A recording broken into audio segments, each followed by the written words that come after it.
Students, मैं हूं आपका मैथ्स मेंटर दुर्गेश तिवारी और हम लोग मिल रहे हैं अपने यूट्यूब चैनल आरटी अकेडमी। जैसा कि हम लोगों ने डिसाइड किया था कि जैसे ही आपका सिलेबस कंप्लीट होगा आपको ये एक सैंपल पेपर जो सेल्फ डिजाइन होगा हमारा, तो सेशन 22-23 के लिए आपको बेनिफिट देगा कहीं ना कहीं। तो हम लोग आईएससी के तो कर चुके हैं कंप्लीट, आज से सेट 1 हमारा स्टार्ट होने जा रहा है सीबीएसई का, जैसे कि आपने थंबनेल में ऑलरेडी देख लिया है। तो सीबीएसई का सेट 1 जो मैंने खुद डिजाइन किया है आप लोगों के लिए, जो सेशन 22-23 के लिए स्पेशल है। ओवरऑल 5 सेक्शंस हैं, A B C D and E. जो सेक्शन ए है उसमें आपको मोस्टली एमसीक्यू क्वेश्चन मिलेंगे, तो सारी डिटेल वीडियो करेंगे, बहुत आराम से करेंगे, धीरे धीरे करेंगे, ऐसा कुछ भी नहीं हम लोग रोकेंगे कि जो आपको समझ में ना आए। तो चलिए ज्यादा टाइम वेस्ट नहीं करते हैं, 3 आवर्स का लिमिटेशन रहता है। हम लोग कोशिश करेंगे कि मैं आपको एज सुन एज पॉसिबल जितनी जल्दी हो सके क्वेश्चन को सॉल्व करा दूं। यहाँ पे जो हम लोग का मेन उद्देश्य ये रहता है आपके लिए कि हम लोग कैसे अप्रोच फिट बैठा सकते हैं, इस चीज पे हम लोग डिस्कस कर रहे हैं। चलिए आज के सेशन को स्टार्ट कर लेते हैं, हम लोग क्वेश्चंस को करते हैं। तो सबसे पहले तो इसको मैं लार्ज कर देता हूं ताकि आपको दिखे। देखिए फर्स्ट क्वेश्चन क्या है हमारा,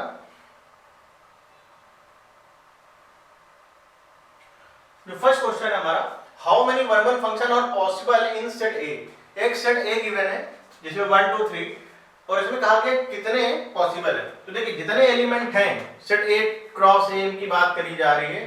तो जैसे एक सेट ये ए है और एक सेट ये भी ए है, 3 एलिमेंट है, ओवरऑल एलिमेंट कितने हैं 3, यानी कि उतने ही फैक्टोरियल तरीके से आप उनको अरेंज कर सकते हैं।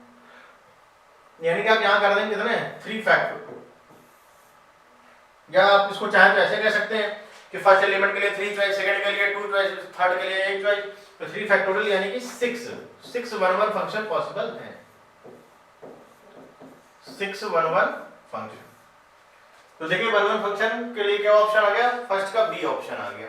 इसके बाद सेकंड का आ गया, एक रिलेशन है सेट ए में 1, 2, 3। इसके लिए कहा जा रहा है कि 1, 1, 2, 2, 3, 3 क्या है। देखिए ये 1, 1, 2, 2 और 1, 2, 3 कहा गया आपसे। देखिए अगर 1, 1, 2, 2, 3 तीनों है तो आप कहोगे कि वो रिफ्लेक्सिव, यानी कि रिफ्लेक्सिव तो नहीं है। सिमेट्रिक मतलब जितने भी एलिमेंट है उनका अपोजिट भी होना चाहिए, तो वो भी नहीं है। अब ट्रांजिटिव की बात करें तो 2 3 में है और 2 3 में है, तो 2 3 में होना भी चाहिए, तो है भी। देखिए यहाँ पे 2 2 में है, 2 3 में है, तो 2 3 में होना चाहिए। क्या ऐसा कोई एलिमेंट दिख रहा है आपको? बिल्कुल दिख रहा है, 2 3 में है, और तो कोई ऐसा दिख नहीं रहा है, यानी कि a, b, c है। तो आप ये कह सकते हैं कि ये ट्रांजिटिव रिलेशन है। A relation is said to be equivalence relation if it is, देखिए रिफ्लेक्सिव भी होना चाहिए, सिमेट्रिक भी होना चाहिए, ट्रांजिटिव भी होना चाहिए, तभी आप कह सकते हैं, यानी कि ऑप्शन करेक्ट हो गया। यानी कि अगर कोई रिलेशन रिफ्लेक्सिव भी है, सिमेट्रिक भी है, ट्रांजिटिव भी है, तभी आप कहेंगे कि वो रिलेशन कैसा है, इक्विवेलेंस रिलेशन है। इसके बाद ऑप्शन नंबर 4, क्वेश्चन नंबर 4, एक मैट्रिक्स दी गई है जिसको ऑर्डर आपको बताना है कि क्या होगा। देखिए ये जो ऊपर वाले में अगर आप ध्यान से देखें तो एक डैश लगा हुआ है छोटा सा, ये जो डैश है ये इस बात को इंडिकेट कर रहा है कि ट्रांसपोज है। देखिए ये मैट्रिक्स आपके 2 -1 4, ये है 1 3, 1 क्रॉस 3 सॉरी, और ये जो दूसरी मैट्रिक्स है इसके अगर आप मैंने गलत तरीके से लिख दी, मैं इसको करेक्ट कर देता हूं पहले। ये जो मैट्रिक्स आप फर्स्ट वाली देख रहे हैं इसका जो ऑर्डर कुछ इस तरीके से 3 2 -1 एंड 4, इसका ऑर्डर कितना है 1 into 3 रो है, यानी कि 3 into 1, और सेकंड में डैश लगा यानी कि ट्रांसपोज करें तो 0 1 5 0 1 5, तो ये 1 into 3, तो 1 और 1 सेम है, यानी कि जो मैट्रिक्स निकल करके आएगी उसका ऑर्डर हो जाएगा 3 into 3। 3 into 3 की मैट्रिक्स हो जाएगी। क्या कोई ऑप्शन दिख रहा है? यस बिल्कुल, ऑप्शन नंबर ए हमारे लिए करेक्ट चॉइस हो जाएगी। इसके बाद आगे एक मैट्रिक्स जिसका डिटरमिनेंट की वैल्यू कितनी 3 है, तो हमें a into एडजॉइंट की वैल्यू बतानी है। तो देखिए पहली बात तो ये a into एडजॉइंट आपका अलग हो जाएगा, determinant of a and adjoint of a, और डिटरमिनेंट ऑफ a और ये हो जाएगा डिटरमिनेंट ऑफ a की पावर n-1, यानी कि आपके लिए हो गया डिटरमिनेंट ऑफ a की पावर n। n का मतलब ऑर्डर है, डिटरमिनेंट a की वैल्यू है 3, तो 3 की पावर 3, यानी कि आ जाएगा आपका 27, यानी कि आपका क्या आ जाएगा, ये 27 आ जाएगा।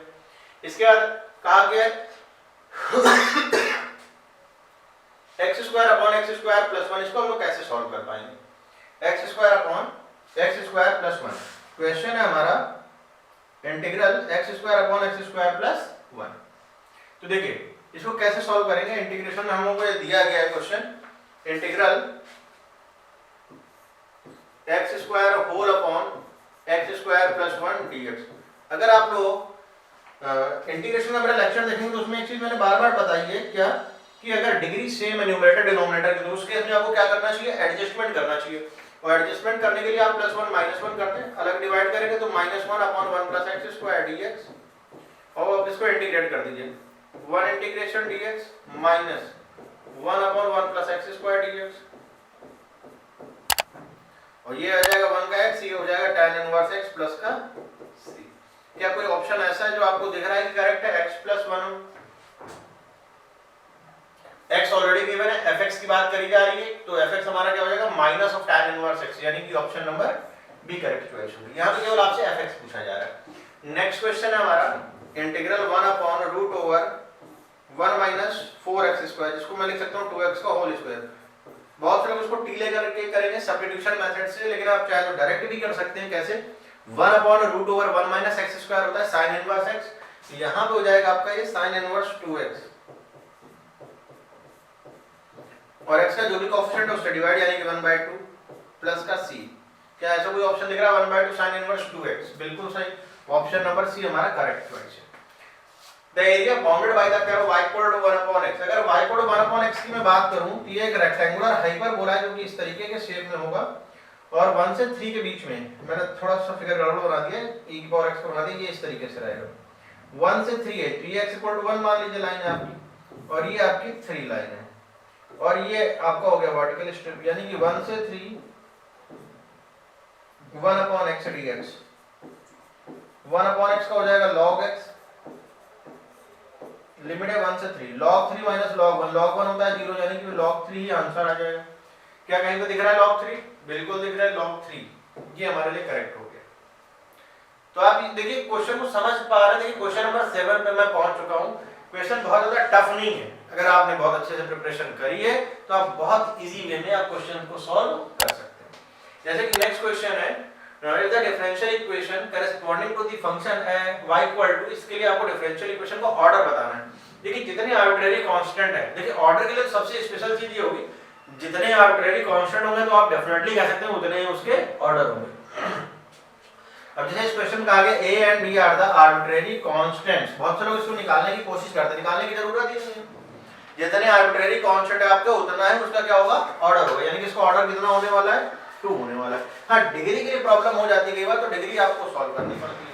जैसे नेक्स्ट क्वेश्चन है, find the values of m 2m minus n if m and n represent degree and order of the differential equation। पहले डिग्री फिर ऑर्डर है।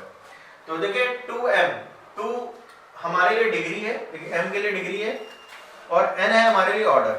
तो देखिए d2y/dx स्क्वायर, क्वेश्चन हमारा ये d2y/dx स्क्वायर है, यानी कि इस केस में अगर मैं ऑर्डर की बात करूं, क्वेश्चन कुछ इस तरीके से d2y/dx square plus x equal to 0, इसका जो ऑर्डर यानी कि m है, डिग्री सॉरी वो है 1, और ऑर्डर कितना है 2 है, क्योंकि d2y/dx स्क्वायर 2 ऑर्डर है, और पूछा गया 2m माइनस n, यानी कि 2 into 1 माइनस का 2, यानी कि 2 minus 2 0।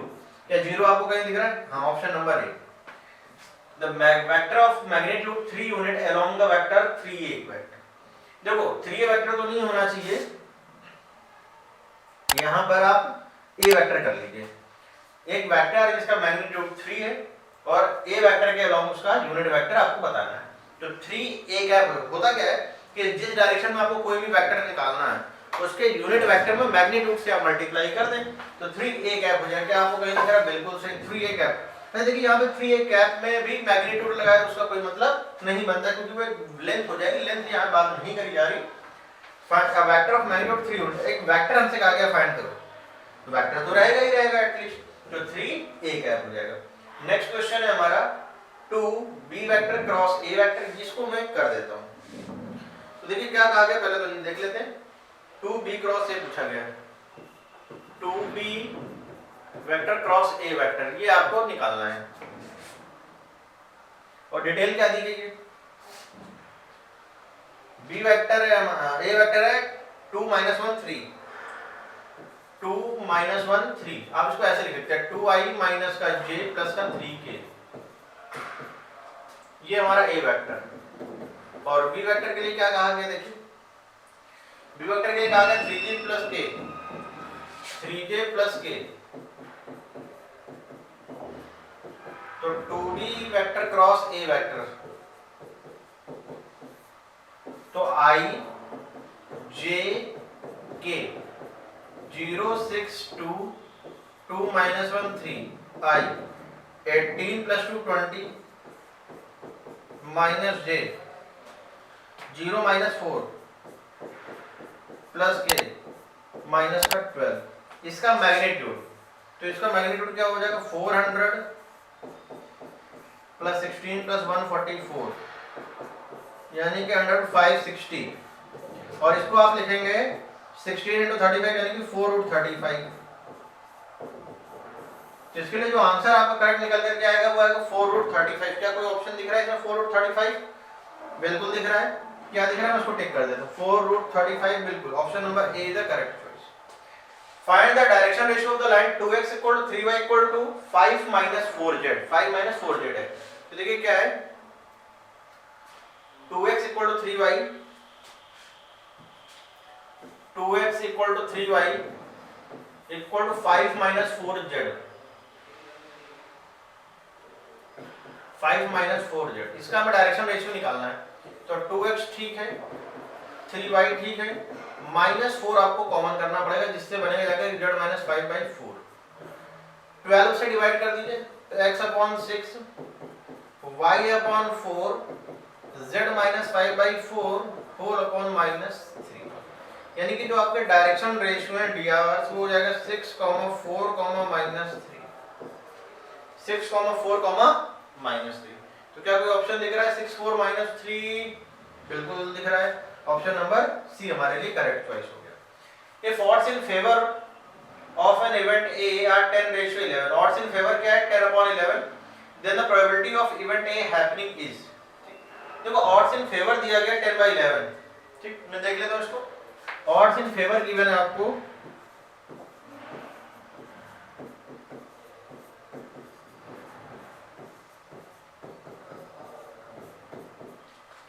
देखिए odds in favor आपको ये दिया गया, तो किसी भी इवेंट के हैपन होने की प्रोबेबिलिटी आपको निकालनी है।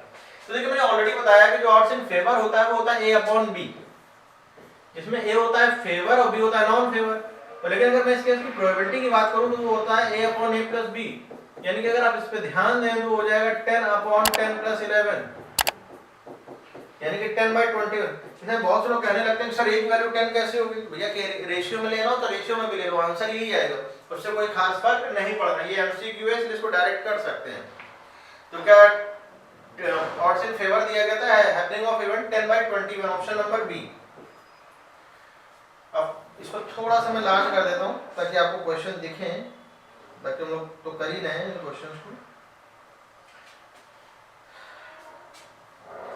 A 4-digit number is formed by using the digits with no repetition. So 1, 2, 3, 5, 1, 2, 3, 5 number 4 digit के नंबर रिपीटेशन अलाउ नहीं, इसलिए 4 फैक्टोरियल यानी कि आप 24 बोल सकते हैं। The probability that the number divisible by 5, देखिए 4 डिजिट का नंबर है वो भी कह रहा है 5 से डिविजिबल। देखो 5 से डिविजिबिलिटी की एक ही कंडीशन है क्या कि जो यूनिट डिजिट है यानी कि जो एंड प्लेस है वो 5 ही होना चाहिए या 0 होना चाहिए। यहाँ 5 तो फिक्स हो गया, बाकी बचे 3 नंबर, इनको आप 3 फैक्टोरियल से अरेंज कर सकते हैं यानी कि 6। तो प्रोबेबिलिटी होती क्या है फेवर अपॉन टोटल। फेवर में हमारे 6 और टोटल है नीचे 24 यानी कि 1/4। क्या कोई ऑप्शन दिख रहा है आपको 1/4? बिल्कुल सही, ऑप्शन नंबर बी। अब आज के हम लोग क्वेश्चन नंबर 16 पे। fx दिया गया x² - 2 upon x - 2, gx x + 2 given है, then which of the following is correct. देखिए f तो कॉन्टिन्यूअस नहीं हो सकता 2 पे क्योंकि ये दिया गया। बहुत से लोग कहते हैं कि सर कैंसिल कर दो, कैंसिल एक अलग चीज है। देखिए जब लोग खुद से सॉल्व कर रहे हो तो आप नहीं कर सकते, बाकी आप कर सकते हो। यानी कि fx इज नॉट कॉन्टिन्यूअस। मैं पेज नेक्स्ट ले लेता हूं, नेक्स्ट पेज पे आ जाते हैं हम लोग। ये ऑप्शन इसमें दिए गए। अब मैं इसको थोड़ा सा लार्ज कर देता हूं, आपको दिखेगा फिर। ये ऑप्शन इसके क्या f is continuous at x equal to 2। तो सबसे पहली चीज तो कॉन्टिन्यूअस है ही नहीं, लेकिन g कॉन्टिन्यूअस जरूर है क्योंकि x प्लस 2, तो ऑप्शन नंबर सी आपका करेक्ट हो जाएगा। यानी कि fx जो था हमारा वो था x square minus 4 upon x minus 2, एक अलग बात वो कैंसिल हो जाएगा, लेकिन जो हमें डिजाइन करके क्वेश्चन दिया गया है, मेन क्वेश्चन की जो डिमांड है उसमें तो x माइनस 2 अपॉन में दिया गया है, तो हमें उसके अकॉर्डिंग सोचना है। अब ये नहीं कि आप कह दो कि x स्क्वायर माइनस 4 को आप x plus 2 into x minus 2 कर दें, तो x minus 2 already cancel out हो जाएगा। तो इस बात पे हम लोग को नहीं जाना है, ये हाँ ये तब अप्लाई होता है जब हम लोग लिमिट वगैरह सॉल्व कर रहे होते हैं, तो ये चीज आपको ध्यान देनी है। तो 2 पे कॉन्टिन्यूअस नहीं है और g हमारा 2 पे कॉन्टिन्यूअस है।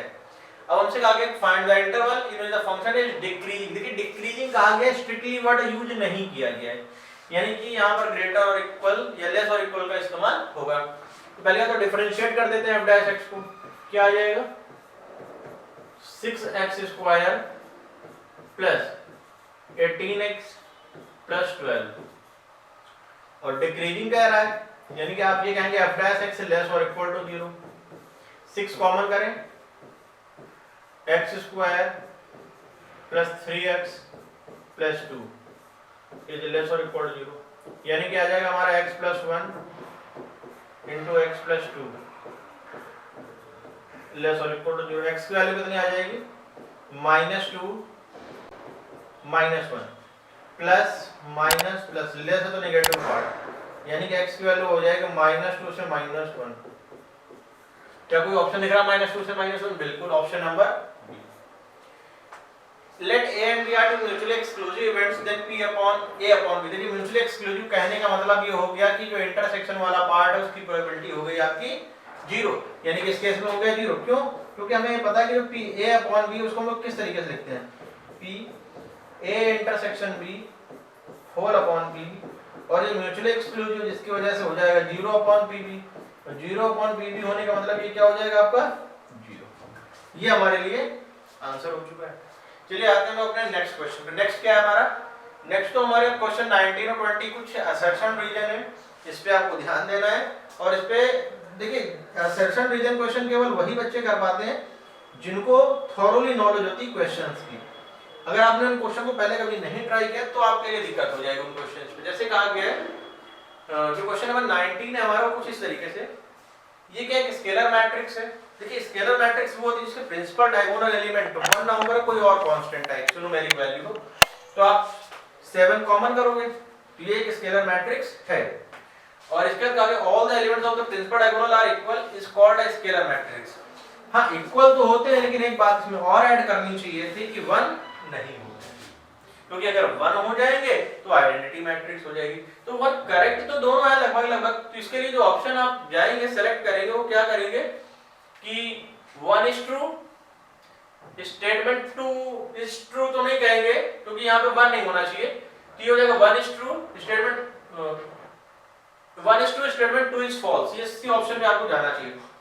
यहाँ पे एक चीज और इनको ऐड करनी चाहिए कि प्रिंसिपल डायगोनल 1 नहीं हो सकते हैं, क्योंकि अगर 1 हो जाएंगे तो फिर आइडेंटिटी मैट्रिक्स में चला जाएगा। इस चीज का आपको ध्यान देना था। और फिर बात करें क्वेश्चन नंबर 20 की, if a and b are independent event then p a intersection b dash। देखिए अगर ये डैश पूरे में लगा हुआ है यानी कि हो जाएगा 1 minus P A union B, और अगर आप इसको स्प्लिट करें तो ये कुछ इस तरीके से बनेगा 1 minus P A plus P B minus P A intersection B, और इंटरसेक्शन हमारा इंडिपेंडेंट होने की वजह से P A into P B में कन्वर्ट हो जाएगा। अब आप इसको क्या लिख सकते हैं 1 minus probability of A minus probability of B plus probability of A into probability of, आप यहां पे 1 कॉमन करें तो 1 minus probability of A minus का प्रोबेबिलिटी ऑफ बी कॉमन करें तो 1 माइनस प्रोबेबिलिटी ऑफ ए, तो क्या हो जाएगा 1 minus probability of A into 1 minus probability of B, तो P A dash into P B dash. क्या ऐसा कुछ ऑप्शन में दिख रहा है आपको? हाँ दोनों ही करेक्ट है, यानी कि स्टेटमेंट 1 भी करेक्ट है और इसमें स्टेटमेंट 2 भी करेक्ट है। तो 1 is true and statement is true is correct explanation of the statement 1, यानी कि इसके लिए ऑप्शन नंबर ए हो जाएगा। बाकी हम लोगों ने सेक्शन ए कंप्लीट कर लिया है। आपने देखा था कि टाइम देखिए, आप टाइम बहुत ज्यादा कंज्यूम नहीं हो रहा, तो बहुत जल्दी से कर रहे हैं, क्योंकि हम लोग को ये सिखाने कि आप किस तरीके से क्वेश्चन को टैकल कर सकते हैं, कैसे क्वेश्चन को ट्रीट करेंगे, ये सारी चीजें हम लोगों को देखनी है। अब आते हैं हम लोग सेट जो बी पार्ट है सेक्शन बी, उसको देखिए क्या है। देखिए जो सेक्शन बी का फर्स्ट क्वेश्चन है उसमें कहा गया है given fx is sin x check f is 1 1 in 0 to pi. देखिए अगर आप इसके ग्राफ की बात करें क्वेश्चन नंबर 21 के लिए, तो 0 टू पाई sin x का ग्राफ हम लोगों को पता है कुछ इस तरीके से है, ये 0 है ये पाई है, तो 0 से पाई में ये 1 1 नहीं है, क्योंकि बहुत सारे ऐसे पॉइंट हैं जहां पर एक से ज्यादा वैल्यू देगा, यानी कि इस केस पे 1 1 नहीं है, नॉट 1 1। हाँ लेकिन अगर यही चीज अगर हम लोग बात करें -π/2 से +π/2 में, तो इस हिस्से में आपको आना चाहिए। और वैसे भैया ये पता है हम लोगों को इसकी जो प्रिंसिपल रेंज होती है वो -π/2 से +π/2 ही होगी, यानी कि इस केस में आसानी से क्या हो जाएगा 1 1 हो जाएगा, यानी कि जो sin x वाला फंक्शन है वो 0 से पाई में 1 1 नहीं हो पाएगा, और -π/2 से +π/2 में क्या हो जाएगा 1 1 हो जाएगा। तो नेक्स्ट क्वेश्चन है x y z की वैल्यूज फाइंड आउट करनी है। बहुत सिंपल तरीके से आप कर सकते हैं, आपको करना क्या है बस कि आपको मैच करना है, यानी कि x + y + z की वैल्यू कितनी हो जाएगी 9, x + z की वैल्यू कितनी है 5, y + z की वैल्यू कितनी है 7। अगर x + z 5 है तो y की वैल्यू कितनी आ जाएगी 4, अगर y + z 7 है तो x की वैल्यू कितनी आ जाएगी 2, तो x की वैल्यू 2 रखते हैं, y की वैल्यू 4 रखते हैं 6, तो z की वैल्यू कितनी आ जाएगी 3। ये कुछ इस तरीके से बन जाएगा। इसके बाद नेक्स्ट क्वेश्चन है, दूसरा एक ऑप्शन भी दिया गया, तो ऑप्शन भी मैं कर दूंगा। देखिए जो 1 + a 1 + a आप इसको ऐसे लिखो 1 + a * 1 + a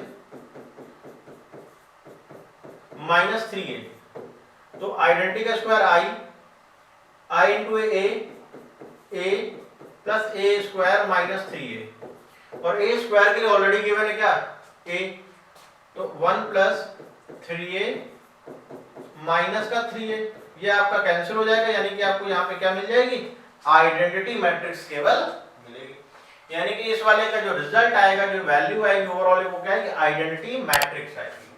अच्छा नेक्स्ट क्वेश्चन है 23, so that function f(x) = log of mod cos x strictly decreasing। देखिए मॉड पे मत जाना, क्योंकि मॉड फिट का डिफरेंशिएट करना थोड़ा मुश्किल हो जाता है, तो आप इसको आप ये समझिए f(x) = log of cos x ही लिखा है, तो पहले हम लोग डिफरेंशिएट कर लेते हैं इसको f'(x) log x का होता है 1/x, यानी कि 1/cos x, और cos x का हो जाएगा -sin x, यानी कि -tan x।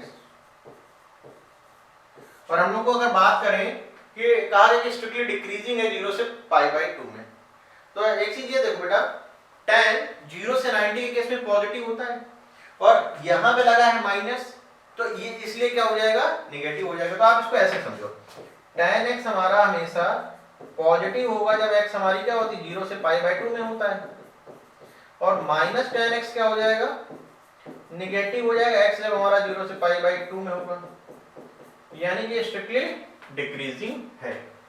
तो यहां तक हम लोगों ने क्वेश्चन कर लिया।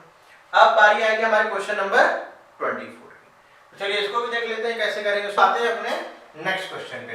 तो नेक्स्ट क्वेश्चन हमारा e⁻m tan 1x, question number 24 है, देखते हैं इसको कैसे करेंगे। Integral e⁻m tan 1x whole upon 1 + x² dx। अब यहां पर आप m tan 1x को लेट कर लें t, तो m तो ठीक है, ये हो जाएगा 1/1 + x² dt/dx। तो 1/1 + x² dx की वैल्यू कितनी आ जाएगी 1/m बाहर e⁻t dt, तो 1/m e⁻t का हो जाएगा e⁻t प्लस का c, t की वैल्यू पुट कर दें 1/m e⁻m tan 1x plus का c, ये हमारे लिए आंसर आ गया। अब आते हैं हम लोग नेक्स्ट क्वेश्चन पे। इसमें जरा देखते हैं जो नेक्स्ट क्वेश्चन हमारा 24, देखिए वो क्या है। Sine x plus sign x into sine 3x। तो इंटीग्रल साइन एक्स, थोड़ा सा इसको हम लोग डार्क कर लेते हैं, sine x into sine 3x dx। 2 से मल्टीप्लाई 2 से divide, 1/2 2 sine x into sine 3x 2 sine A sine B. ये हो जाएगा cos a minus B minus cos a plus B.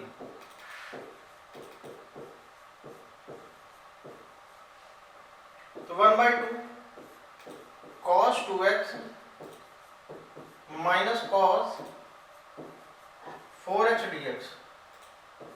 1/2 cos 2x का हो जाएगा sin 2x by 2 minus sin 4x by 4 plus का। ये भी हम लोगों का आंसर आ चुका है। अब आते हैं हम नेक्स्ट क्वेश्चन में, देखिए हमारा जो नेक्स्ट पार्ट है वो क्या है वो देख लेते हैं हम लोग, क्योंकि पेपर तो काफी लेंदी है। जैसे कि यहाँ से नया क्वेश्चन स्टार्ट हो रहा है, क्वेश्चन नंबर 25 हमारा क्या है, इसको मैं थोड़ा सा लार्ज कर देता हूँ ताकि आपको ये क्वेश्चन दिख जाए। देखिए इसमें क्या कहा गया है, find the area of parallelogram which one side and one diagonal are along the vectors this and this. देखिए हमें एरिया बताना है, या तो हमारे पास दो साइड होनी चाहिए या तो, अब देखिए इसको कैसे करेंगे, पहले तो आप इसका फिगर बनाइए। जैसे कि मैं ये कहूँ आपसे, इसको थोड़ा सा मैं लाइट कर लेता हूँ कुछ इस तरीके से। देखिए जैसे कि मान लीजिए एक पैरेललोग्राम है आपका, ये आपका साइड के अलोंग कहा गया, find the area of parallelogram which one side and one diagonal. One side आपकी मान लीजिए कुछ इस तरीके से है, i प्लस 2j माइनस का k, और एक डायगोनल है ये इस तरीके से, तो ये हो जाएगा 2j plus 5k, 2j plus 5k। मान लीजिए a है, ये b है, ये c है, ये d है, तो इधर की तरफ ये हो जाएगा AD वेक्टर। तो AD वेक्टर हमारा क्या होगा, ध्यान से देखिए, ये जो AD वेक्टर ये हो जाएगा इन दोनों के सम के बराबर। ठीक, क्यों, इसका रीजन भी आप समझिए इस तरीके, दो सेम डायरेक्शन में एक अपोजिट डायरेक्शन में, दो सेम डायरेक्शन में और एक अपोजिट डायरेक्शन में। तो आप क्या करो, इनको दोनों को ऐड कर दो, यानी कि i प्लस 2j माइनस का k प्लस का 2j प्लस का 5k, यानी क्या आ जाएगा i प्लस 4j प्लस का 4k। अब देखिए AD में दो साइड, ये दोनों साइड आ गई। मान लो कि ये A वेक्टर है और ये आपका B वेक्टर है, और पैरेललोग्राम की जब आपको साइड दी जाती है उस केस में अगर आप एरिया की बात करें तो उस केस में जो आंसर आएगा वो आएगा 1/2 तो डायगोनल में आएगा mod of A cross B, यानी कि इस केस में आपका एरिया कुछ इस तरीके से आ जाएगा। और A क्रॉस B निकालने के लिए आपको पता ही क्या करना होता है, i j k इसको लेकर के आपको सॉल्व करना, i j और k।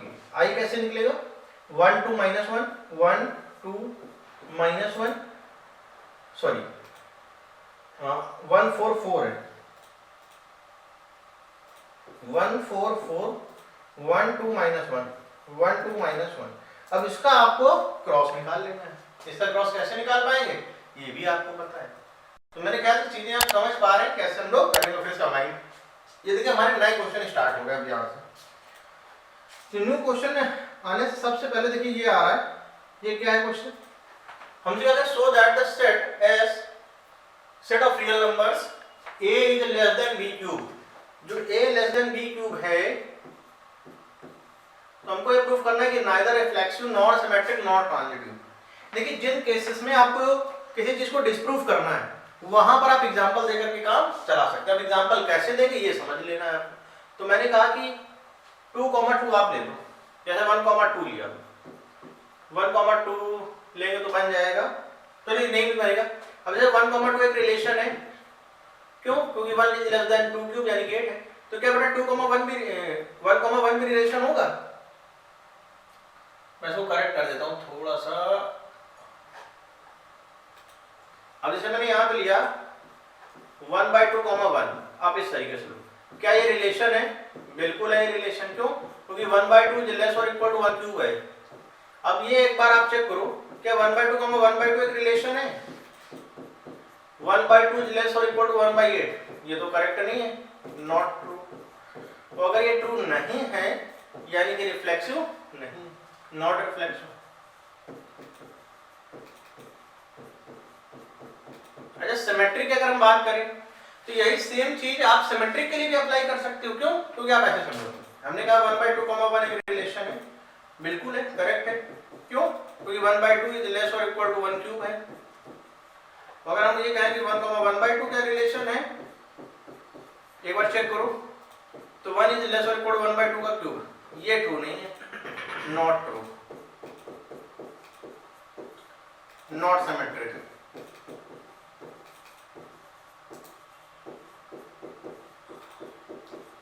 यानी ये सिमेट्रिक नहीं, यानी कि नाइदर रिफ्लेक्सिव नॉट सिमेट्रिक। और ट्रांजिटिव की बात हम लोग कर लेते हैं। ट्रांजिटिव थोड़ा सा स्पेशल है, देखिएगा, जैसे मैंने कहा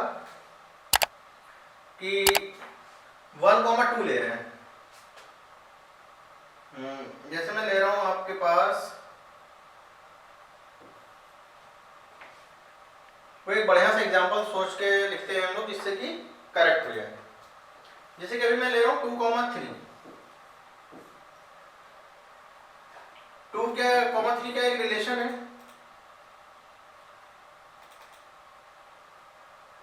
बिल्कुल रिलेशन है। क्यों? क्योंकि 2 इज लेस और इक्वल टू 3³, करेक्ट है। अब एक चीज ये चेक करो, क्या 3,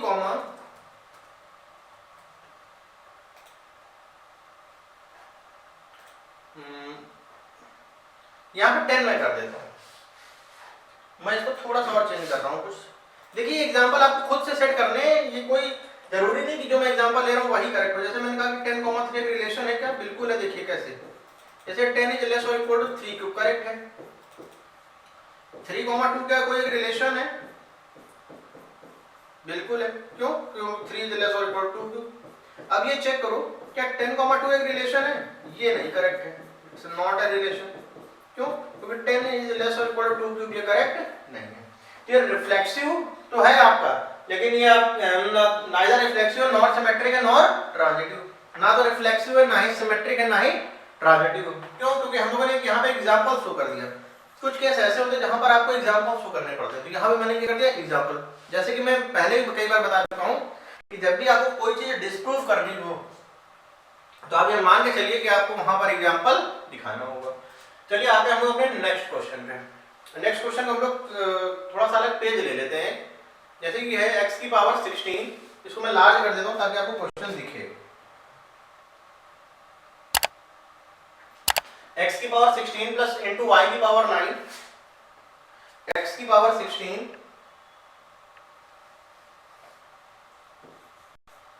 into y⁻9 equal x² plus y to the whole power 17। अब देखिए लॉग लेना पड़ेगा इसमें, तो लॉग अगर आप लेंगे तो ये बन जाएगा 16 log x plus 9 log y equal 17 log x² plus y। अब अगर इसका डिफरेंशिएशन किया जाए तो 16 into 1/x plus 9 into 1/y, और y का हमारा आ जाएगा dy/dx equal to 17 upon x² plus y, और x² प्लस y का जब हम करेंगे तो ये बन जाएगा 2x प्लस y का करेंगे तो dy/dx हो जाएगा, तो ये बन जाएगा 16 upon x 9 upon y dy/dx equal 34 x whole upon x² plus y plus 17 upon x² plus y dy/dx। एक काम करते हैं, dy/dx को एक साइड कर लेते हैं, 16 को भी इधर ले आओ, 16 upon x minus 34x whole upon x² plus y equal dy/dx करें अगर हम लोग कॉमन तो क्या आ जाएगा, ये आ जाएगा 17 upon x² plus y minus 9 upon y, ये आ जाएगा 16x² plus 16y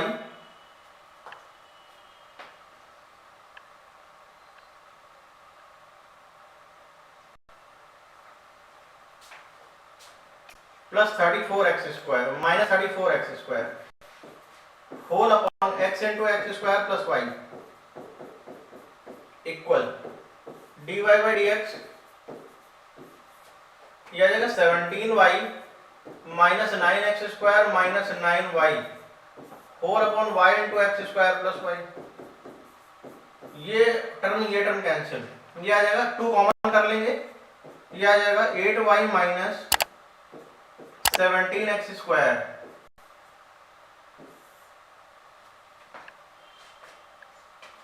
upon x equal dy by dx। अब देखिए जब आप माइनस करेंगे तो ये बन जाएगा, देखिए 16 माइनस ये करेंगे तो 18, तो यहाँ पे 7 बचेगा आपका केवल। एक बार मैं इसको करेक्ट कर देता हूँ, 34 माइनस 16 कितना आएगा, 34 माइनस 16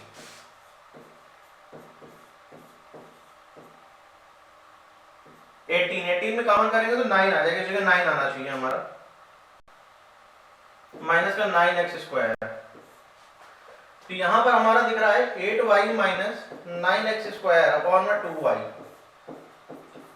ये वाला हिस्सा हमारा इस वाले हिस्से से पूरा कैंसिल हो जाएगा।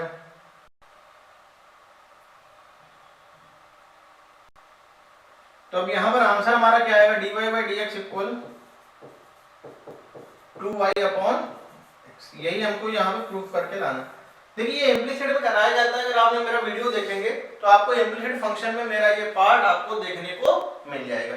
जब भी कभी हैवी पावर हो तो वहां पर लॉग लेकर के ही सॉल्व करना चाहिए। लॉग लेकर के सॉल्व करेंगे तो मैंने सॉल्व कर दिया, नहीं तो आप खुद से कैलकुलेशन कर सकते हैं। बाकी आते हैं हम लोग नेक्स्ट क्वेश्चन पे। एक नेक्स्ट क्वेश्चन इसी में dy upon dx equal to x to the power 5 tan inverse x cube. तो देखिए इसको कैसे करेंगे, dy upon dx equal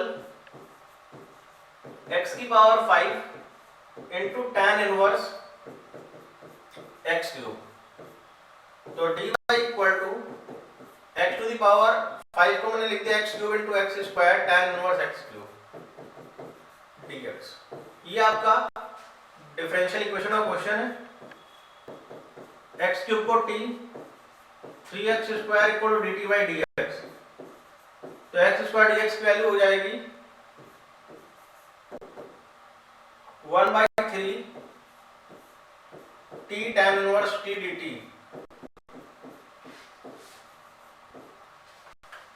t tan inverse dt। अब इसको देखिए सॉल्व कैसे करेंगे। ये हमारे लिए फर्स्ट फंक्शन है,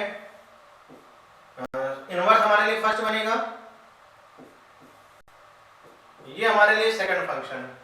अब इसको देखिए कैसे सॉल्व कर पाएंगे हम लोग। y equal 1/3 first same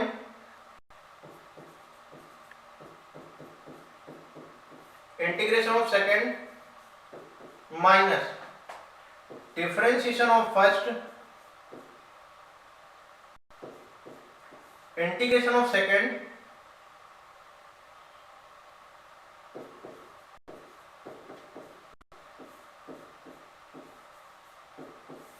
whole integration of this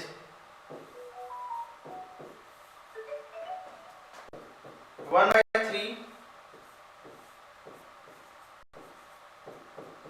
tan inverse t, t का आ जाएगा t²/2 minus tan inverse t का हो जाएगा 1/1 प्लस t², t का हो जाएगा t²/2 dt। 1/2 को बाहर करें, y equal 1/3 tan inverse t into t²/2 minus 1/2 बाहर t² upon t² plus 1 minus 1 dt। 1/3 tan inverse t t²/2 minus 1/2 1 का हो जाएगा। अब इसको आपको इंटीग्रेट कर लेना है और सॉल्व हो जाएगा। तो 1 का तो t हो जाएगा और 1/1 प्लस t² का tan इनवर्स t हो जाएगा। चलिए आते हैं हम नेक्स्ट क्वेश्चन पे। नेक्स्ट क्या है, ये x की वैल्यू दी गई है, ये y की वैल्यू दी गई है, हमें इसको डिफरेंशिएशन करना है। देखिए कोई बहुत बड़ी चीज नहीं, इसको मैं यहीं पे कर दे रहा हूँ, नेक्स्ट पेज में नहीं जाते हम लोग। देखिए x इक्वल टू गिवन है a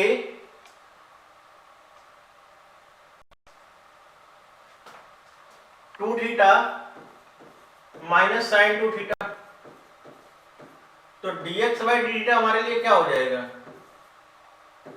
a थीटा का 1 minus cos two theta into 2 common कर लें और 1 माइनस कॉस टू थीटा हो जाएगा हमारा 2 साइन स्क्वायर थीटा। इसी तरीके से dy अपॉन डी थीटा अगर हम लोग करें, a बार 1 का 0 cos थीटा माइनस का साइन टू थीटा इंटू 2।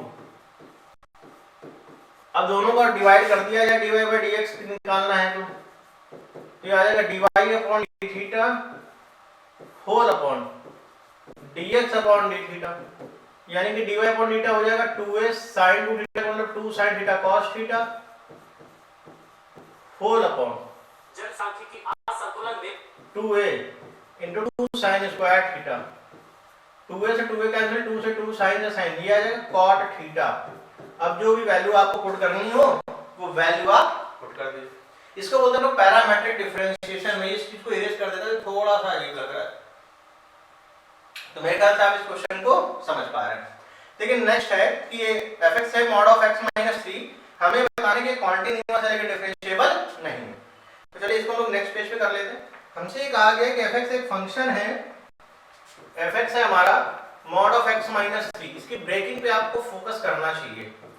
तो ये हो जाएगा हमारे लिए कुछ इस तरीके से, एक तो माइनस का x माइनस 3 जब x हमारा 3 से लेस है, और इसकी एक वैल्यू हो जाएगी x माइनस 3 जब x हमारा 3 से ग्रेटर है। तो देखिए अगर इसको मैं ओवरऑल, ये अगर क्वेश्चन ऑब्जेक्टिव होता तो तुरंत हो जाता, लेकिन अब सब्जेक्टिव की बात है तो थोड़ा सॉल्व करना पड़ेगा। तो पहली बात तो हम लोग बात कर लेते हैं कॉन्टिन्यूटी की। कॉन्टिन्यूटी की जब हम लोग बात करेंगे यहाँ पर, तो सबसे पहले निकालना पड़ेगा आपको LHL। तो limit h tend to 0 f of 3 minus h 3 से लेस है, तो लिमिट h टेंड टू 0 3 से लेस के लिए मतलब क्या करेंगे हम लोग, यहाँ पे कंडीशन गिवन है minus 3 minus h minus 3, h की जगह 0 0 आ गया। RHL की बात करें, limit h tend to 0 3 plus है। अब देखिए 3 प्लस मतलब 3 का राइट साइड, तो इसमें ही तो रखेंगे, तो limit h tend to 0 3 plus h minus 3, h 0 आ गया। वैल्यू ऑफ फंक्शन यानी कि f ऑफ 3 कितना हो जाएगा, 3 माइनस 3 यानी 0। यानी कि अगर आप ये देखिए तीनों चीजें इक्वल, यानी कि फंक्शन क्या हो गया हमारा, कॉन्टिन्यूअस हो गया। अब अगर हम लोग बात करें यहां पर डिफरेंशिएबिलिटी की,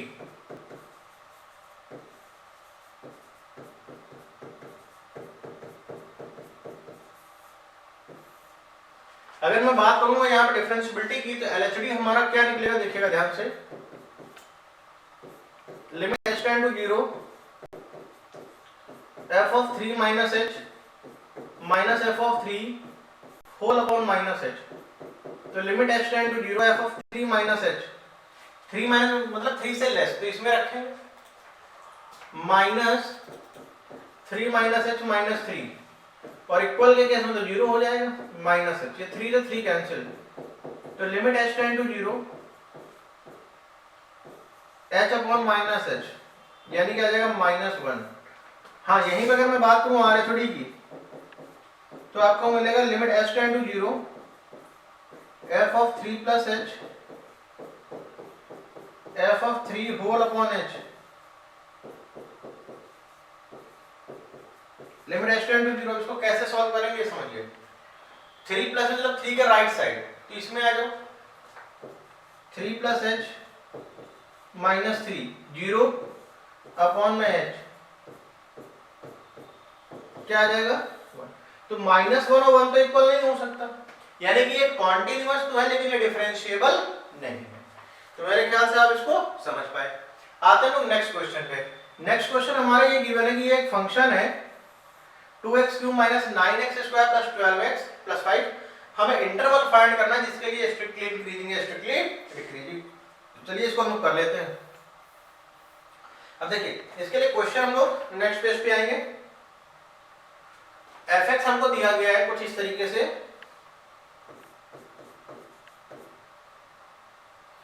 to x cube minus 9x square, 2x cube minus 9x square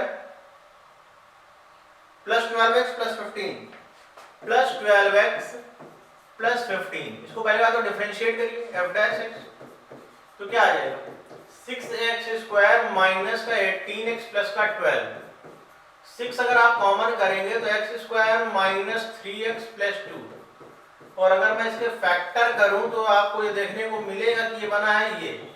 और अगर मैं बात करूं स्ट्रिक्टली इंक्रीजिंग के लिए तो इसका मतलब ये स्ट्रिक्टली मतलब डायरेक्ट ग्रेटर देन 0 करना है आपको। तो 6x minus 1 into x minus 2 greater than 0, 6 उधर चला जाएगा, 1 2 प्लस माइनस प्लस, ग्रेटर का मतलब आपको पॉजिटिव इससे लेने हैं, माइनस इनफाइनाइट से 1 यूनियन 2 से इन्फिनिटी। अच्छा अगर मैं बात करूं इसी में स्ट्रिक्टली डिक्रीजिंग की तो f dash x less than 0, तो 6x minus 1 into x minus 2 less than 0, 1 2 plus minus plus, less है तो नेगेटिव पार्ट, तो x की वैल्यू हो जाएगी हमारी 1 से। तो इस केस में हमारा आ गया स्ट्रिक्टली डिक्रीजिंग और इस केस में आ चुका है स्ट्रिक्टली इंक्रीजिंग। जब भी कभी इंक्रीजिंग डिक्रीजिंग की बात करी जाएगी तो वहां पे ग्रेटर और इक्वल भी आएगा, लेस और इक्वल भी आएगा, लेकिन अगर स्ट्रिक्टली वर्ड यूज किया है तो यहां पर आपको ओपन इंटरवल का इस्तेमाल करना पड़ेगा। नेक्स्ट क्वेश्चन हमारा है आपको 0 to 1 में mod of x cube minus x को इंटीग्रेट करना। देखिए कैसे करेंगे। लिमिट है 0 to 1 mod of x cube minus x dx, limit है 0 to 1, इसको मैं ऐसे लिख सकता हूँ mod of x plus 1 mod of x minus 1 dx। अब देखिए प्रॉब्लम अगर होगी भी तो किस में होगी, ये दोनों तो आपके ऑलवेज पॉजिटिव है 0 to 1 में, यानी x और x प्लस 1। अब अगर मैं बात इस वाले मॉड की करूं तो देखिए 1 है, 1 के राइट साइड पॉजिटिव, 1 के लेफ्ट साइड नेगेटिव, 1 के लेफ्ट में नेगेटिव। अच्छा यही क्वेश्चन अब मेरे ख्याल से स्टूडेंट है कि अगर -1 से 0 होता तो थोड़ा ज्यादा अच्छा होता, -1 से 1 में, 0 to 1 में तो ये क्वेश्चन अपने आप में बहुत ज्यादा आसान हो गया है। तो आप ये समझिए 1 से लेस अगर है तो इसका मतलब है कि ये मॉड हमेशा क्या होगा, नेगेटिव होगा, तो आप नेगेटिव इसको कर दीजिए। तो ओवरऑल ये क्वांटिटी आपकी कैसी हो गई, नेगेटिव हो गई,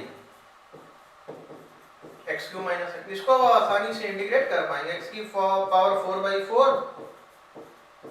x square by 2 limit 0 to 1, limit आप अप्लाई कर लेंगे। आते हैं हम लोग अपने नेक्स्ट क्वेश्चन पे। नेक्स्ट क्या है, y स्क्वायर इक्वल 4ax एक पैराबोला है और y इक्वल mx एक लाइन है। ये कहां पर एक दूसरे को इंटीग्रेट करेंगे इसके लिए आपको निकालना है। चलिए इसको देख लेते हैं। y स्क्वायर इक्वल 4x का जो पैराबोला है हमारा वो कुछ इस तरीके का बनता है, y इक्वल mx लाइन कुछ इस तरीके से बनेगी और y स्क्वायर इक्वल 4ax ये एक दूसरे को कैसे इंटरसेक्ट करेगा, तो m square x square equal to 4ax, तो x की वैल्यू आ जाएगी 4a/m, तो यहां पे ये आपको मिलेगा 4a/m, 4a। देखिए x की जगह वैल्यू आप रखो 4a/m, 4a/m स्क्वायर सॉरी, तो यहां पे मिल जाएगा आपको 4a/m लिखेंगे, इसको मैं इरेज कर देता हूं। जब आप हम लोग इसमें रखेंगे 4a/m स्क्वायर तो ये हो जाएगा 4a/m। अब यहां पर अगर हम लोग वर्टिकल स्ट्रिप अगर ले, वर्टिकल स्ट्रिप के अकॉर्डिंग क्या बन जाएगा, लिमिट 0 to 4a/m स्क्वायर, ऊपर से निकालिए इससे y की वैल्यू, यानी कि 2√a√x माइनस यहां से निकालिए y की वैल्यू जो कि है mx, और इसको आप लोग बड़ी आसानी से इंटीग्रेट कर लेंगे। इसी में नेक्स्ट क्वेश्चन है mod of x plus mod of y equal to 1। अब इसको कैसे करेंगे, देखिए इसका पहली बात तो मैं आपको एक चीज ये बता दूं, जितने भी क्वेश्चन हमारे एरिया अंडर द कर्व के हैं उनमें सबसे जो इंपॉर्टेंट फैक्टर है दैट इज अ ग्राफ। अब जैसे हमसे कहा गया है mod of x plus mod of y equal to 1। अगर मैं इसका ग्राफ बनाऊं तो इसका ग्राफ कुछ इस तरीके से बनेगा, और ये जो लाइन हमारी देखने को मिलेगी वो होगी x प्लस वाई इक्वल 1। ये पॉइंट हमारा 1,0, ये 0,1। तो आप एक हिस्से को निकाल कर 4 से मल्टीप्लाई कर दें, तो 4 से मल्टीप्लाई हो जाएगा, लिमिट 0 to 1 हो जाएगी इस केस में। और वर्टिकल हिस्ट्री के हिसाब से ऊपर से y की वैल्यू क्या आएगी, 1 माइनस एक्स, और नीचे से 0 dx। 4 तो वही है, 1 का x और x का हो जाएगा x स्क्वायर बाई 2। लिमिट है हमारी 0 to, इसको अब आप सॉल्व कर लेंगे। आते हैं हम लोग अपने नेक्स्ट क्वेश्चन पे। देखिए सेक्शन सी तक हम लोगों ने कर लिया। अब हमारे क्वेश्चन आज के 5 मार्क्स वाले वो कैसे करने वो भी आपको देखने चाहिए। मेन तो क्वेश्चन सेक्शन डी वाले ही होते हैं, क्योंकि डी वाले हमारे 5 मार्क्स के हैं। और उसके कंपैरिजन में अगर मैं देखूं, जैसे कि मैंने आईएसटी में भी आपको बताया था कि एक क्वेश्चन आपको एक्स वाई जेड की वैल्यू से मिलेगा ही मिलेगा, कंफर्म है। अब जैसे कि ये वाला जो क्वेश्चन आप देख रहे हैं, ये तो डिटरमिनेंट बन गया, मैं इसको मैट्रिक्स कर देता हूँ, इसको मैं करेक्ट कर दे रहा हूँ। थोड़ा सा लार्ज करना पड़ता है पीडीएफ की वजह से हम लोगों को। ये हमारे बन गए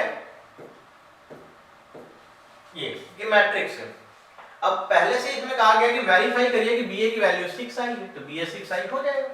अब देखिए ये जो मैट्रिक्स आप देख रहे हैं ये किसी न किसी एक से मैच करेगी, जबकि ये मैच कर रही है किससे, ए से मैच कर रही है। तो देखिए इसको कैसे करेंगे, बहुत अच्छे से इसको समझिएगा ध्यान से।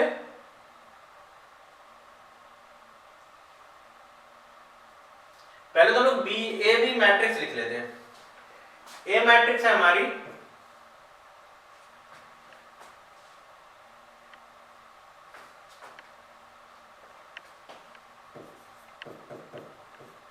ए मैट्रिक्स हमारी कुछ इस तरीके से है, 1 2 0 1 2 0 -1 3 1 -1 3 1 0 1 2 0 1 2, और ये बी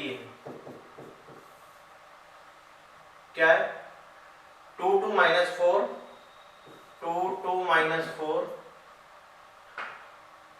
-4 2 -4 -4 2 -4 2 -1 5 2 -1 और 5। पहली बात तो हमें बीए फाइंड करना है।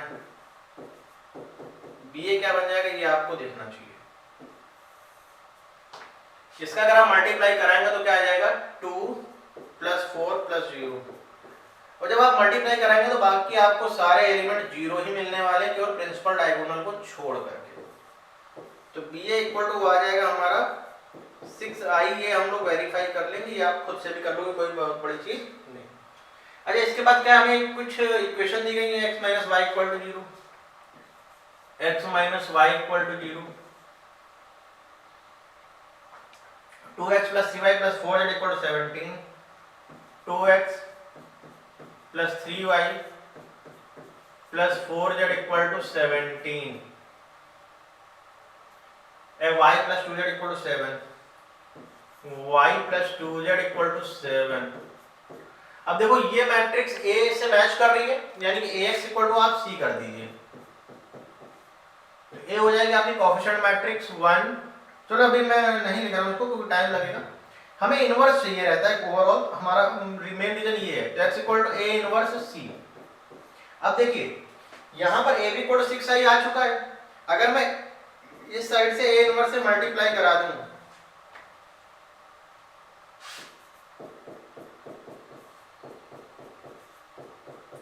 तो ये तो हमारा आइडेंटिटी हो जाएगा, b × i = 6a इनवर्स। तो यहां से जो a इनवर्स की वैल्यू आपको देखने को मिलेगी वो मिलेगी 1/6b। तो a इनवर्स हो जाएगा हमारा, ये तो x की जगह तो हमारा x y z है,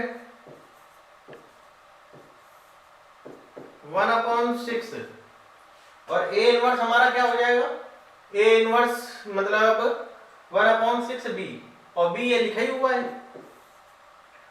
2 2 -4 -4 2 -4 2 -1 एंड 5, और इधर आ जाएगा क्या 0 17 7,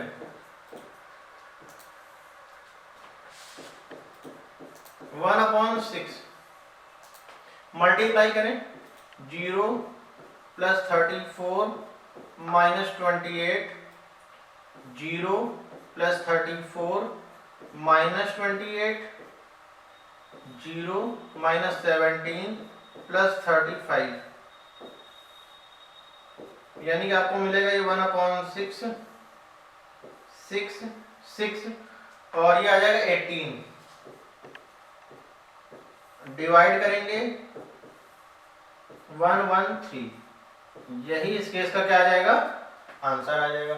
आप चाहे इसको रख के वेरीफाई भी कर सकते हैं, बहुत आराम से सॉल्व हो जाएगा। अब देखिए एक क्वेश्चन इसी में ए इनवर्स वाला, ये वाला क्वेश्चन आप लोग खुद से ट्राई करेंगे, ये मैं एक बार बता भी चुका हूँ कि इसको कैसे करना है। ax = by, ax = b लेकर के चलते हैं, पहले तो ए इनवर्स के लिए कोफैक्टर वगैरह का यूज करना पड़ता है। मैंने एक बता ही दिया, एक बार तो आप कर ही लेंगे। इसका आता है क्वेश्चन नंबर 33, यहाँ पे इसको बहुत अच्छे से हमको करना है क्योंकक्योंकि ये क्वेश्चन आना तय है। क्या दिया गया, r vector = 1 + λi, r vector = 1 + λi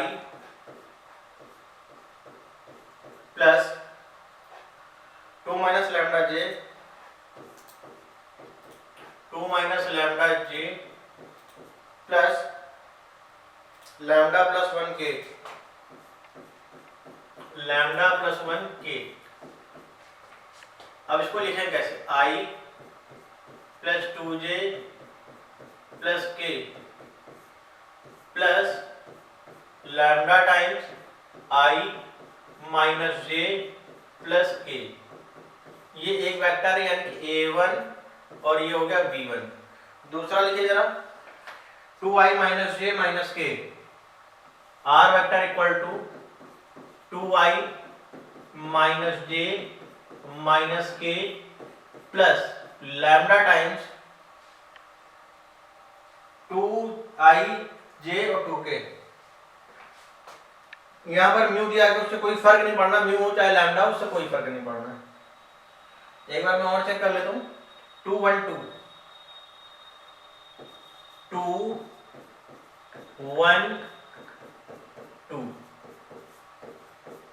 a2 है, ये b2 है। तो शॉर्टेस्ट डिस्टेंस आपको निकालनी है, तो पहले तो आप निकाल लीजिए a2 vector - a1 vector, 2 - 1 i -j - 2k minus का 3k सॉरी, माइनस के यानी कि माइनस का 2k। अब आ जाइए b1 क्रॉस b2 पे, b1 क्रॉस b2 देखो क्या आएगा, कुछ इस तरीके से बनेगा, i j k, 1 - 1 1, 2 1 2, i -2 - 1 यानी कि -3, माइनस j 2 - 2 यानी कि 0, प्लस का k 1 + 2, माइनस का 3i प्लस का 3j। तो जो शॉर्टेस्ट डिस्टेंस है SD, उसका जो फॉर्मूला है वो कुछ इस तरीके से, mod of a2 vector - a1 vector dot b1 cross b2 whole upon mod of b1 cross b2। देखो a2 - a1 का डॉट करें तो ये क्या आ जाएगा,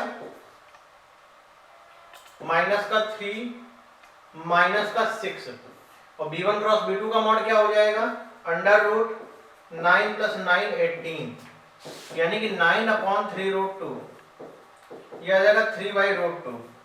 यही आपकी होगी शॉर्टेस्ट डिस्टेंस। मेरे ख्याल से आप इसको समझ पाएंगे कि ये कैसे सॉल्व हो रहा है। चलिए आते हैं अपने नेक्स्ट क्वेश्चन पे। क्या है, देखिए ये दो पॉइंट दिए गए हैं, मैं इसको यहीं पे बताने की कोशिश करूंगा आपको। देखो ये एक पॉइंट है यानी कि a वेक्टर है, और ये देखो ये हमारा b1 है और ये b2 है। जब भी कभी परपेंडिकुलर की बात करी जाएगी तो यहाँ पर जो आप यूज करेंगे आंसर वो हो जाएगा r vector equal to a vector plus lambda times b1 cross b2। बस आप इसका इस्तेमाल करेंगे और आपको आंसर मिल जाएगा। ये ब्रैकेट है a1 A vector plus a मतलब जिस पॉइंट से पास कर रहा है और b1 और b2 आपके ये दो वेक्टर है। b1 क्रॉस b2 आपको अलग से निकाल लेना है। चलिए आते हैं हम अपने नेक्स्ट क्वेश्चन पे। ठीक है, नेक्स्ट क्वेश्चन हमारा ये एलपीपी का है। इसको देखिए कैसे करेंगे। z को मिनिमम बताना है और x अपॉन 25 ये है। तो पहली बात यहाँ पर एलसीएम आप ले लीजिए 200, तो 5x प्लस 8y, तो 5x प्लस 8y लेस और equal to 200, 2x plus 5y less और इक्वल टू 100। अब देखिए इसको कैसे सॉल्व करना है ये आपको समझना है। x0 तो y की वैल्यू हमारी कितनी आ जाएगी 40, ये हो गया 0,40 मान लीजिए। y0 तो x की वैल्यू कितनी आ जाएगी 25, वो ये आ गई, ये पॉइंट आ गया। लेस होने की वजह से अंदर की तरफ हो जाएगा।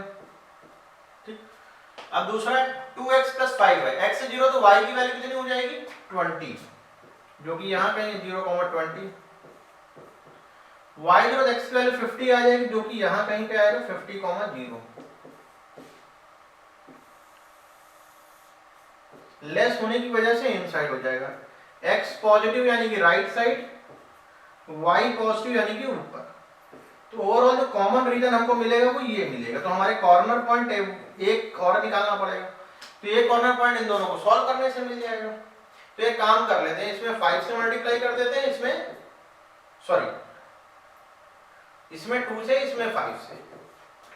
तो 10x plus 16y equal to 400, 10x plus 25y equal to 500।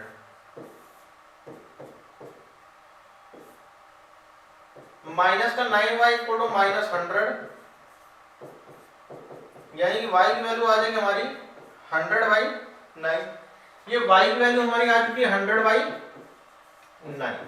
अच्छा x की वैल्यू भी निकाल लेते हैं।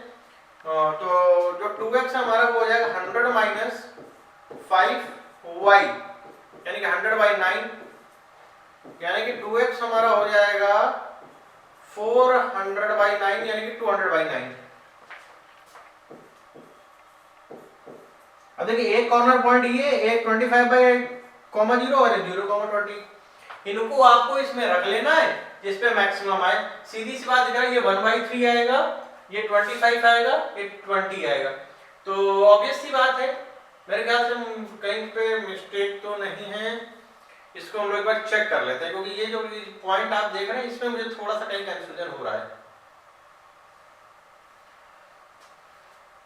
5x plus 8y 200, 2x plus 5y less और इक्वल टू 100, 2 से मल्टीप्लाई किया,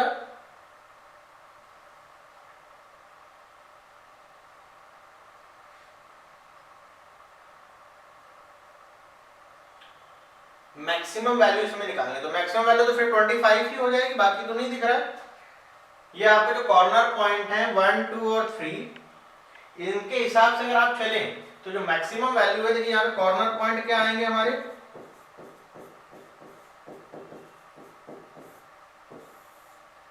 और यहाँ पे z की वैल्यू है। कॉर्नर पॉइंट है हमारे 0,20, 25,0 एंड 200/9, 100/9। इसके हिसाब से z की वैल्यू 20, इसके हिसाब से 25, इसके हिसाब से 1/3, यानी कि ये आपका बिल्कुल करेक्ट मिलेगा 25 मैक्सिमम वैल्यू। मेथड तो अप्रोच तो आप सीख ही गए कैसे सॉल्व करना है। आते हैं हम अपने नेक्स्ट क्वेश्चन पे। ये हमारा नेक्स्ट क्वेश्चन यहीं पे था, फिर आते हैं हम लोग नेक्स्ट क्वेश्चन पे।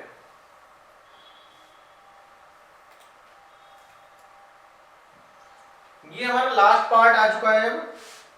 अब इसको देखिए कैसे करते हैं। पहले मैं लार्ज कर देता हूं जिससे कि आपको क्वेश्चन दिख जाए। देखिए जो सेक्शन ई है, एक मैक्सिमम मिनिमम क्वेश्चन और है अपने पास, इसको भी देख लेते हैं। 35 नंबर, बहुत प्यारा क्वेश्चन है। find the area of the smaller region between the ellipse x square upon a square plus y square upon b square equal to 1 and the line this. अब देखिए एक ellipse है हमारी,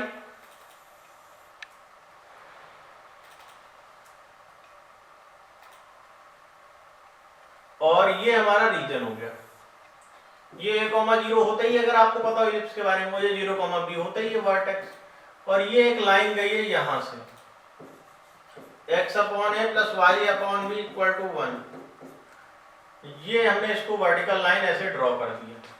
अब अगर ये वर्टिकल लाइन हमने ड्रॉ करी है तो जो लिमिट है वो क्या, 0 to a है। ये 0 to a आपकी वर्टिकल लाइन हो गई है।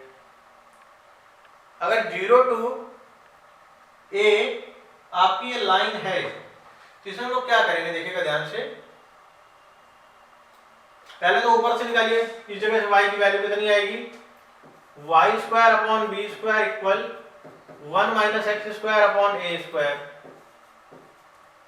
तो ये आ जाएगा y की वैल्यू आ जाएगी वाई स्क्वायर की b square upon a square minus x square, यानी कि आ जाएगा b upon a under root a square minus x square minus, यहां से निकालेंगे अगर y की वैल्यू तो आ जाएगी b अपॉन ए इंटू ए माइनस एक्स, माइनस का a माइनस एक्स, और इंटीग्रेट तो आप कर लेंगे। जैसे b अपॉन ए तो ठीक है, इसका बहुत बड़ा फॉर्मूला होता है x/2 under root a square minus x square plus a square by 2 sine inverse x minus a x plus x square by 2, limit है 0 to a। अब आप इसमें पुट कर दीजिए और आपका आंसर आ जाएगा, और इतना आप कर पाएंगे। बहुत आसान क्वेश्चन, कोई बहुत ज्यादा टफ नहीं है। अब देखिए ये जो क्वेश्चन अब आ रहे हैं, ये मैक्सिमम क्वेश्चन आ चुका है, सेक्शन ई आ चुका है, केस स्टडी है, 4 मार्क्स का एक क्वेश्चन है। तो इस पे आपको ज्यादा ध्यान देने की जरूरत है, क्योंकि बच्चों के मैक्सिमम क्वेश्चन इसमें रॉन्ग हो जाते हैं। 4th नंबर का क्वेश्चन है। देखिए एक क्वेश्चन हमारे में क्या दिया गया, इसको समझिएगा। हमसे इसमें कहा गया है to conserve water of emergency needs in a village, the gram panchayat decided to construct an open tank with a square form, a sheet of metal which has to be donated by a company from the account of social welfare account. The area of the metal sheet donated is to be leased and the water stored is 4000 metre cube. देखिए मैं यहीं पे solve करने की कोशिश करूंगा, इसके लिए थोड़ा सा स्पेस पहले हम लोग कर लेते हैं इकट्ठा। ये बन गया अपना स्पेस। तो क्या है, मेटल की सीट है वो भी स्क्वायर फॉर्म में, बेस इसका स्क्वायर है कुछ इस तरीके से। तो वॉल्यूम आपको दिया गया 4000, यानी कि हो जाएगा एक्स स्क्वायर वाई, ये हमारे लिए बन गया, ये हाइट y है, ये बेस x है, ये x, ये एक्स स्क्वायर वाई की वैल्यू हो गई 4000। ठीक है, एक चीज तो ये आ गई, और हमसे एक चीज और कहा गया है, x, y and h represent the side of the base.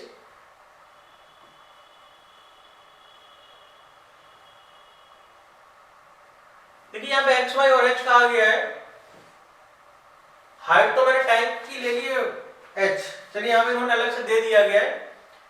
तो find the area of the metal sheet used, metal sheet जो यूज करी गई उसका एरिया भी बताना है। The area of the metal sheet in term of x only, ये भी बताना है। ठीक, देखिए मैं यहाँ पे एक बात कर रहा हूँ, देखिए ये क्या कहा गया है, बेस कहा गया है। To conserve water from emergency need of village, the Gram Panchayat decided to construct an open tank with a square from a sheet of metal has been donated from a company.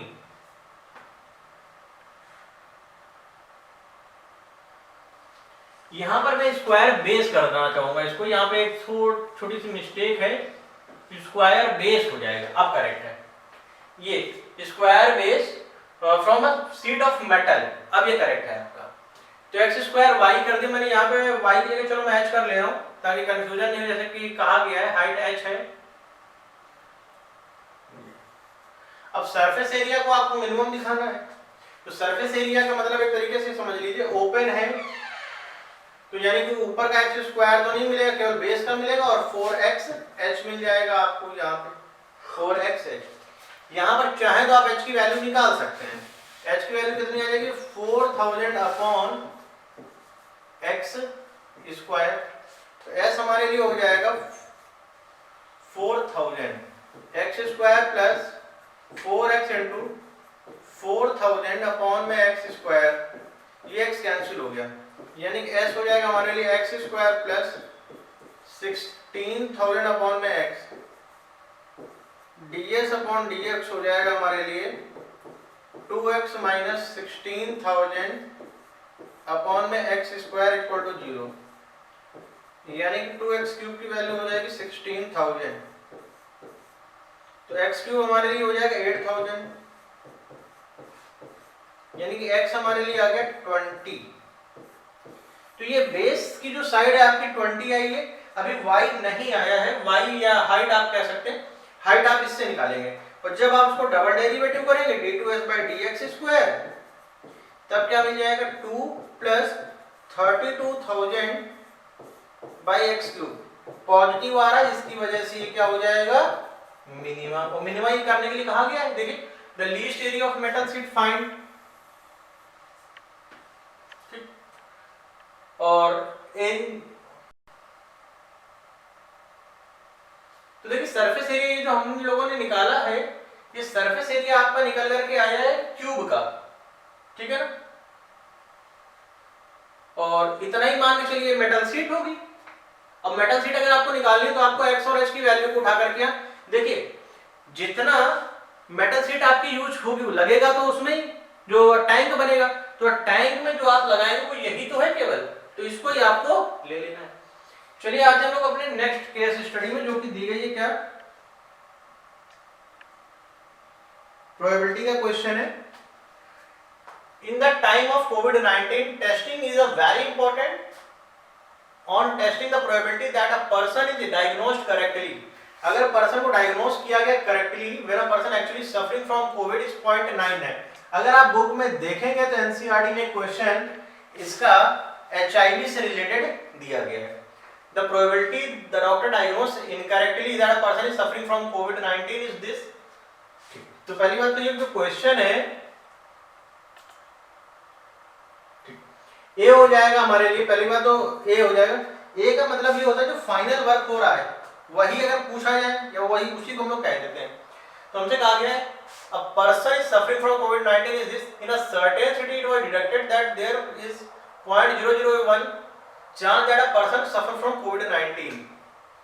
If the population of the city is 2 lakh, how many persons are expected to suffer from COVID-19? अब देखिए कोविड-19 में सफर होने के किसी भी person के 0.11 chance है, यानी कि आप ऐसे समझिए प्रोबेबिलिटी है किसी भी पर्सन के होने की, मैं इसको भी हटा देता हूं, 1/1000 मतलब 1000 में से एक लोगों को हो रही, और ओवरऑल 2 लाख है, तो इसमें आप 1000 कर दें, यानी कि 200 लोगों की एक्सपेक्टेशन रहेंगी कि उनको कोविड हो जाएगा। What is the probability that a person actually has COVID and when is diagnosed to have a COVID-19? अब यहां से क्वेश्चन हमारा बन गया, ये हो जाएगा person diagnosed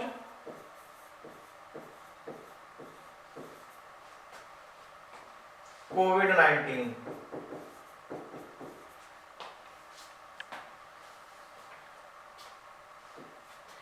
E1 A2, he is actually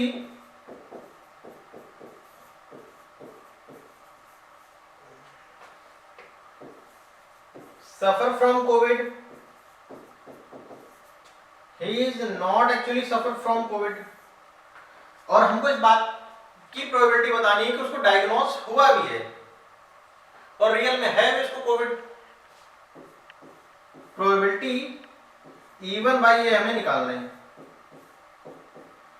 P1 by A, P1 by ए को हम लोग कैसे निकाल सकते हैं, देखिए P1 into PA by E1 whole upon p E1 into p a by E1 plus p E2 into p a by E2। अब इसको कैसे निकालेंगे, देखिए पी E1 कितना है, प्रोबेबिलिटी एक्चुअली सफर फ्रॉम कोविड-19। तो देखिए क्या कहा गया, when a person is actually suffer from कोविड-19, ठीक।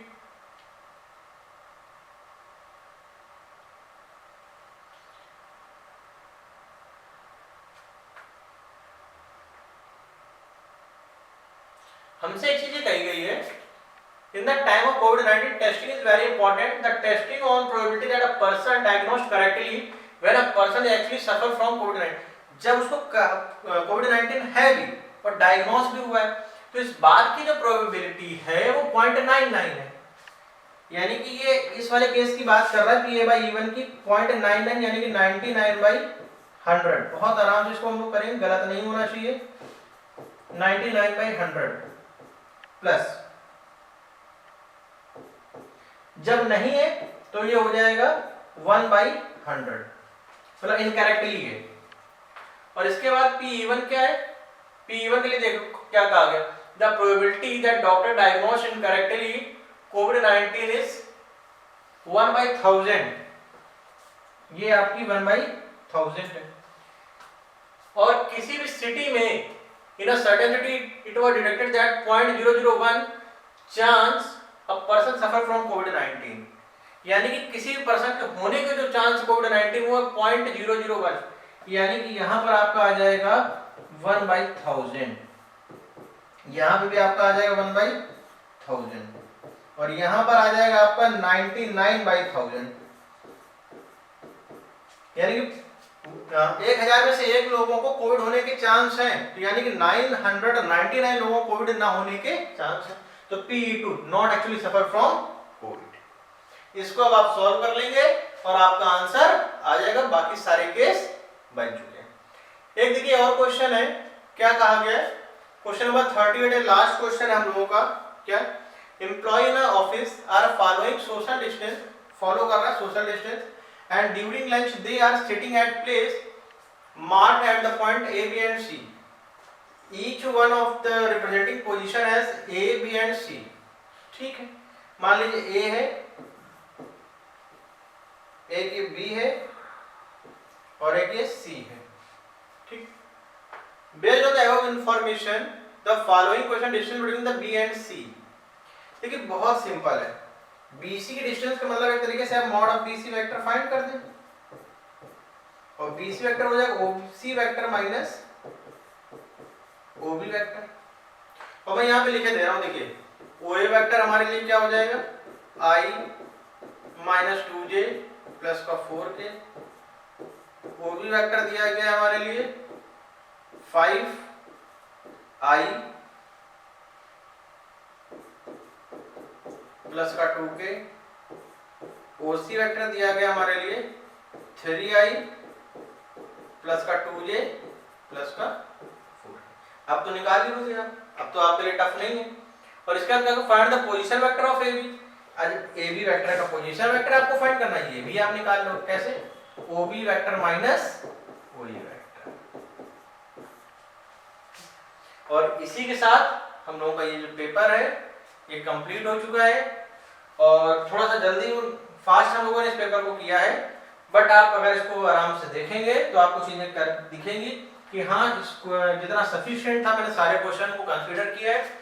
ये जो सैंपल और हम लोग करा रहे हैं इसका एक ही रीजन है कि हम लोग आपको सिखा पाए कि जो क्वेश्चन है वो जो हम लोगों ने कराया है सब उसी से है जो सेशन 22-23 में आपके लिए आने वाला है। बस आपको करना क्या है, जितने भी पेपर हम लोग अपलोड कर रहे हैं उनको बिल्कुल सीरियस वे में आपको देखना है, जिस तरीके से हम लोगों ने समझाया है।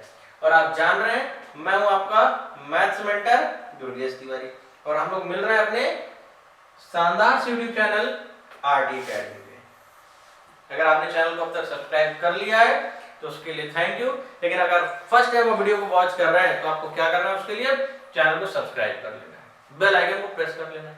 ये हमारा CBSE का सेट 1 है, इस तरीके के आपको 2 पेपर और मिलने वाले हैं।